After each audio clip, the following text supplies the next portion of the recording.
Usually in medicine, when the ultimate governing body explicitly says, do not use this to treat that, it's pretty much case closed. Right, you'd think so. Like, you wouldn't treat a viral cold with antibiotics. You wouldn't, put a cast on a sprained ankle. The rules are clean. They're logical. But when you step into the world of psychiatry, specifically treating borderline personality disorder, or BPD, that logic is, well, it's completely turned upside down. It really is. It's perhaps the most glaring clinical disconnect in modern healthcare right now. Which brings us to today's deep dive. We are unpacking a staggering medical paradox today, pulling insights straight from a 2026 PMHNP, that's Psychiatric Mental Health Nurse Practitioner Reality Check Guide. And that guide is heavily based on the American Psychiatric Association's landmark 2024 practice guidelines. Exactly. So here's the paradox that kicks this whole thing off for you listening. The APA states unequivocally that absolutely zero medications are FDA approved or recommended to treat the core symptoms of borderline personality disorder. Zero. None. None. Yet, if you look at the reality on the ground, the average BPD patient is walking around carrying like 3 to 5 concurrent psychotropic medications. Yeah, you have the highest authority in psychiatry stating clearly that pills do not cure the core illness. Yet polypharmacy, which is basically stacking multiple heavy-duty medications on top of each other, has somehow become the default experience for these patients. It's wild. Our mission today is to figure out why. Why are so many patients caught in this web? Because we're looking at a systemic, almost reflex-level instinct in healthcare to add a pill when faced with profound emotional pain, even when the data flat out says it won't work. So let's unpack that instinct, because the source paints this really vivid picture of what is actually happening in the clinic. Imagine a new psychiatric nurse practitioner. There's a patient in room 2. They are highly dysregulated, maybe engaging in self-harm, just in profound emotional distress. And they're asking for a refill on 4 different medications that their chart doesn't even justify. Which happens every single day. Right. So how does a patient even end up in that scenario? Well, the cascade effect usually begins with a fundamental misclassification. The most common trap outlined in the guide is treating BPD like it's just standard depression with extra steps. Oh, interesting. Yeah, so a patient first presents with fearfulness, right? Feelings of hopelessness. The clinician relies on their standard toolkit for those symptoms, so they initiate an SSRI, a standard antidepressant. Which, treating BPD tearfulness with an SSRI, it kind of feels like trying to fix a software bug by upgrading your computer's hardware. That's the perfect way to look at it. Because, the SSRI boosts the hardware, like the ambient serotonin levels. But BPD is essentially a software issue. It's about how the mind is programmed to process interpersonal relationships or rejection or identity. Exactly. The neurochemical profile that an SSRI targets, it just isn't the driver of BPD distress. So 6 weeks later, the software is still glitching? The SSRI fails. Right. But the clinician assumes, we just haven't hit the right receptor, so they add a second agent. Then the patient comes back reporting severe insomnia, probably from the anxiety, so a sleep med gets added to the list. Just piling it on? Yep. A few months later, the patient is highly irritable from all this medication whiplash, so the clinician throws in a mood stabilizer for the irritability.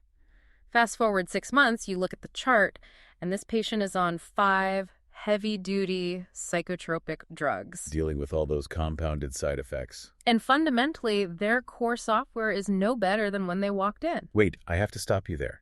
Because if the clinician knows the diagnosis is BPD, right, and they know the data says these pills don't fix the core illness, why on earth are they writing the prescription? Yes. Why not just stop the cascade and tell the patient, hey, medication isn't the answer here? Because of the reality of a 15-minute psychiatric visit.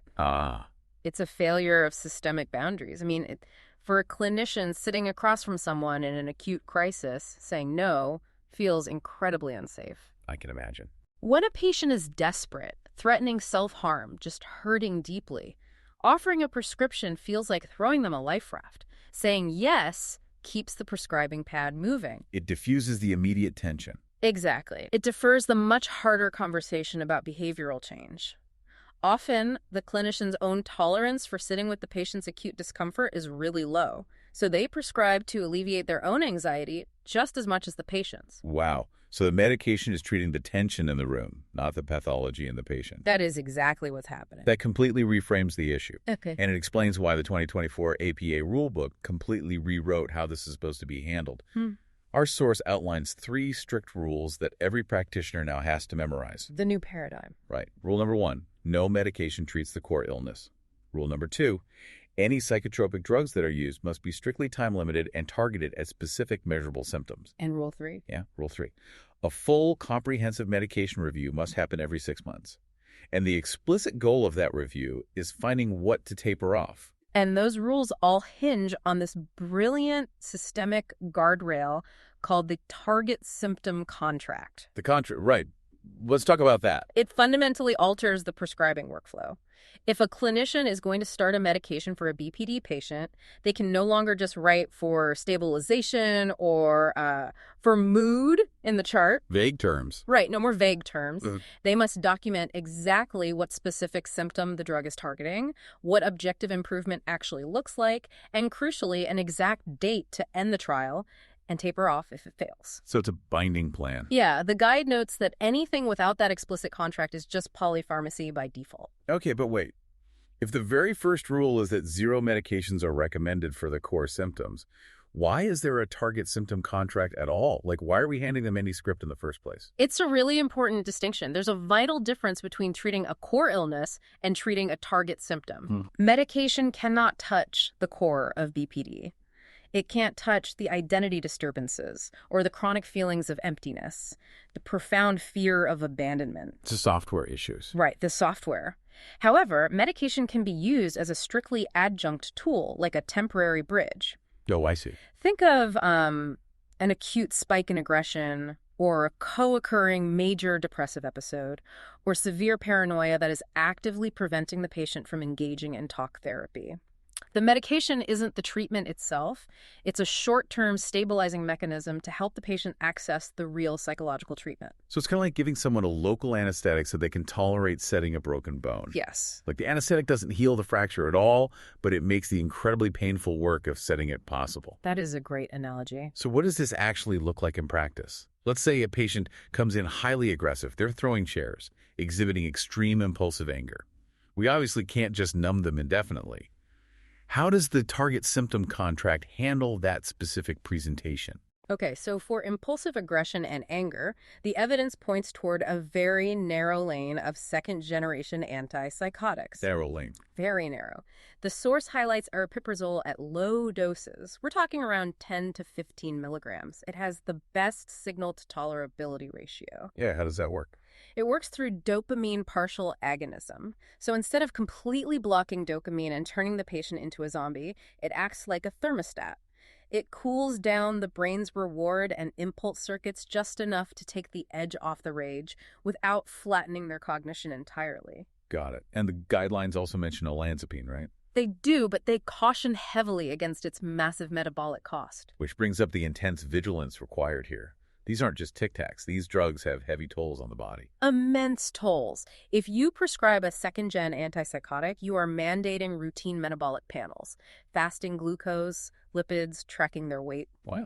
You also have to perform routine AIMS exams, which screen for tardive dyskinesia. Tardive dyskinesia, that's a movement disorder, right? Right. Yes, a potentially permanent, irreversible movement disorder caused by long-term antipsychotic use. You're trading one severe risk for another, which is exactly why these are meant to be short, targeted trials, not lifelong prescriptions. Okay, so let's shift to another presentation. What if the issue isn't outward aggression, but intense affective dysregulation? Like the patient is experiencing rapid 100-mile-per-hour mood swings all within a single afternoon.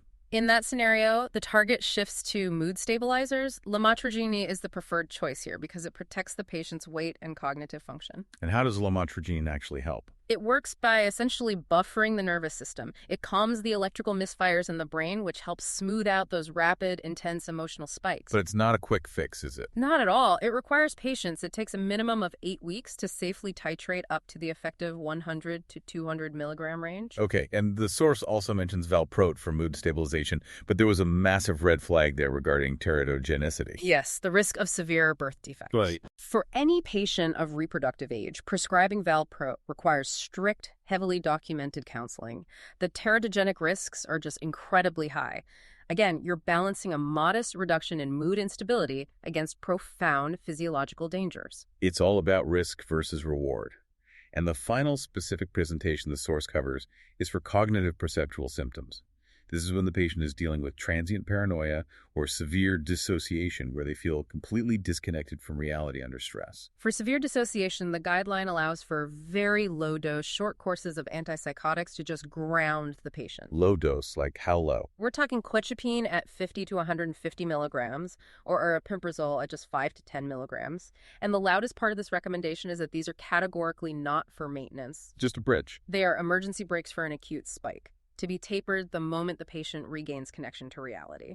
Okay, so we've established the very narrow evidence-backed bridges. But the guide also details a massive do not start list. Because the drugs that fail the most miserably in the data are, shockingly, the ones being prescribed the most often in reality. It's true. We touched on the SSRI software-hardware issue earlier, but the guidelines are absolute on this. Do not initiate an SSRI for BPD itself. Unless Unless there's a clearly diagnosed, completely separate comorbid condition, like major depressive disorder, OCD, or PTSD. clinicians default to SSRIs because they're familiar and generally viewed as low risk.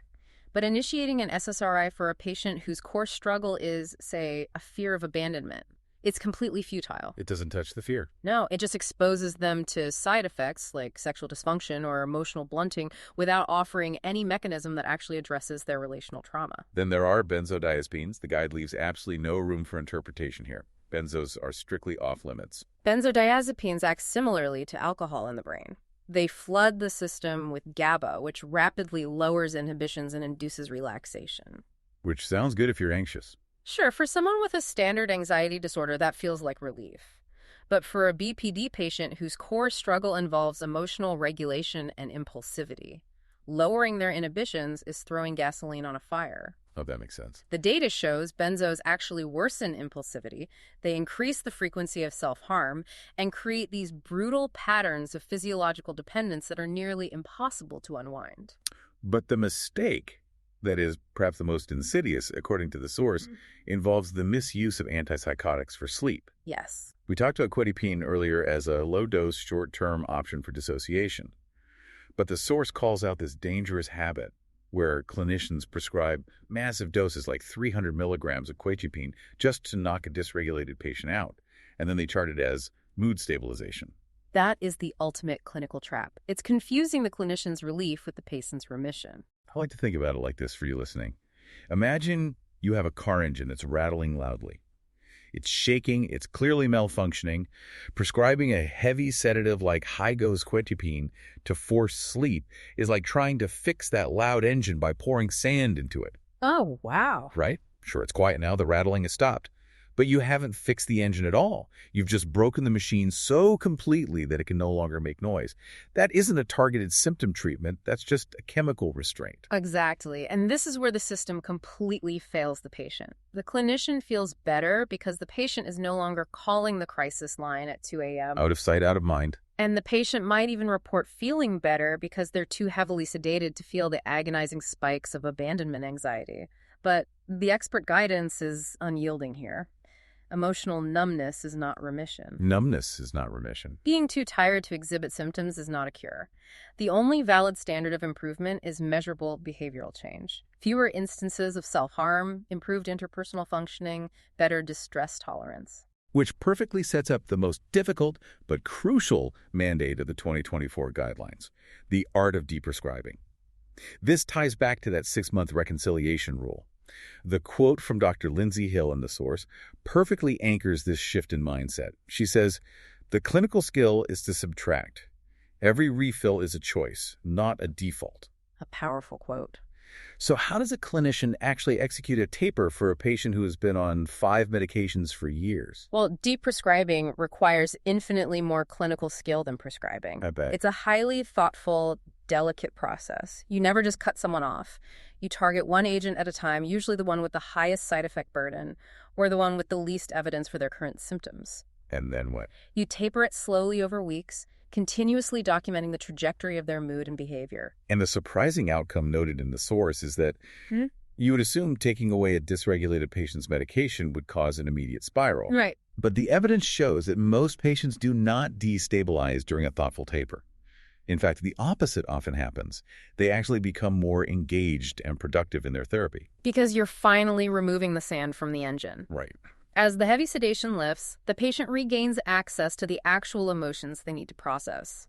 You cannot learn emotional regulation if your nervous system is artificially blunted. You have to feel the spike in order to practice surfing the wave. So if the goal is to subtract the pills, and the pills don't fix the core software, what is the actual true fix for borderline personality disorder? What replaces the prescription pad? Structured psychotherapy, it's the only true mechanism for healing the core illness. Like what specifically? The guidelines point specifically to dialectical behavior therapy, or DBT, that has the most robust evidence base. There's also mentalization-based therapy, transference-focused psychotherapy, and schema therapy. And what do those do? These modalities do the actual heavy lifting. They rewire how the patient processes emotions, how they perceive the intentions of others, and how they build a stable sense of self. Now, the source does acknowledge a massive real-world hurdle here. Full, comprehensive DBT programs, which involve, individual therapy, group skills training, phone coaching, they're expensive. Very. They're geographically limited. A nurse practitioner can't just snap their fingers and get a patient off a wait list for a specialized clinic. So if a patient is sitting in their office right now and they don't have access to full DBT, what is the clinician actually supposed to do? They utilize the most highly practical takeaway from the entire guide, the 10-minute teach-back. Okay, the 10-minute teach-back. Even if a full DBT program isn't available, the clinician is expected to use a fraction of their 15-minute medication management visit to teach one specific emotional regulation or distress tolerance skill. How does that actually work in practice? Like, what are they teaching in 10 minutes? They teach physiological interventions that the patient can control. For example, the TIPP skill from DBT. TIPP. What's that? The clinician spends 10 minutes teaching the patient that when they feel an explosive spike of anger or an urge to self-harm, basically, when their amygdala has completely hijacked their brain, they can use temperature to physically reset their nervous system. Temperature. Yeah. They teach the patient to submerge their face in a bowl of ice water for 30 seconds. Really? Ice water? Ice water. This triggers the mammalian dive reflex. It forces the parasympathetic nervous system to kick in, which rapidly lowers the heart rate and physically breaks the cycle of panic. That is fascinating. It's a completely mechanical physiological reset that the patient controls entirely on their own. No prescription required. Precisely. The clinician teaches the skill, has the patient explain it back to ensure they understand it, that's the teach back part, and then assigns them to practice. And it works. The data is clear. A 10-minute teach back on a concrete behavioral skill vastly outperforms adding another milligram of a mood stabilizer. The 2024 guidelines codify this new standard. If a BPD patient is not in structured therapy or not receiving active skills training during their visits, that is now considered a treatment failure. The medication cannot stand alone. Wow. Let's try to synthesize all of this. BPD does not respond to medications the way a chemical imbalance does.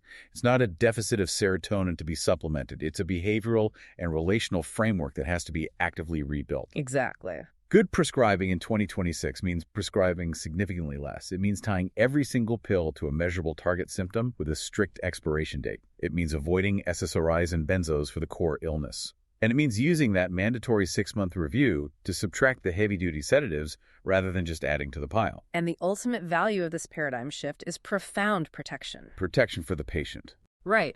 By adhering to these strict boundaries, clinicians are protecting incredibly vulnerable patients from the lifelong metabolic and neurological damage of polypharmacy. They are stopping the cycle of false hope that another pill will fix the pain, and they're pointing them toward the rigorous, structured behavioral therapy that actually heals the core illness. It's a total shift from passively managing symptoms to actively demanding healing. And that leaves us with a lingering question to ponder as we wrap up this deep dive. If so many patients have spent years, sometimes decades, believing their deep emotional pain could be fixed by finding the magical combination of pills, what happens to a person's sense of identity when they learn the real cure requires them to actively unlearn their own coping mechanisms? That's a profound shift. It really is. How do we reshape our societal expectation that medicine should be a passive fix? The clean x-ray where the doctor just points and repairs it, especially when the hardest, most effective work requires our active conscious participation. It's definitely something to think about the next time we assume there's a simple chemical bandage for a complex human break.